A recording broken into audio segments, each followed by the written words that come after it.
نے یہ کہاوت تو ضرور سنی ہوگی کہ مرا ہوا ہاتھی بھی 1.25 لاکھ کا ہوتا ہے، لیکن پاکستان کی ایک کہانی میں مرا ہوا کتا بھی 1 لاکھ کا ہے۔ پاکستان کی تاریخ کا یہ عجیب و غریب واقعہ اسلام آباد میں پیش آیا، جہاں مالک کتے کی لاش کے حصول کے لیے عدالت جا پہنچا۔ آگے کیا ہوا جانیے ہم سے۔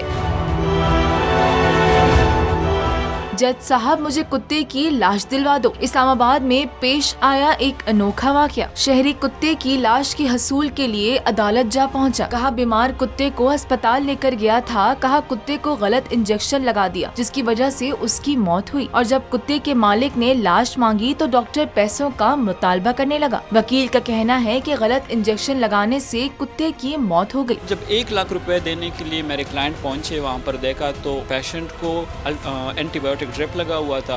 احتجاج کرنے پر وہ ڈرپ تو نکال لیا، لیکن اس کے کنسیکوینسز یہ ہوئے کہ وہ پیشنٹ مر گیا۔ پاکستان ویٹرنری میڈیکل کونسل اور مقامی تھانے میں ڈاکٹر کے خلاف درخواست دائر کر دی ہے۔ 2015 واضح رہے کہ اس سے پہلے بھی ایک ایسا واقعہ پیش آیا تھا جس میں اسپتال کی جانب سے بلی کی لاش کو محض اس وجہ سے مالک کے حوالے نہیں کیا گیا تھا کیونکہ علاج کی مد میں لاکھوں روپے کا بل بنا تھا جو کہ ادا نہ کیا گیا، جس کی وجہ سے بلی کی لاش کو روک لیا گیا تھا۔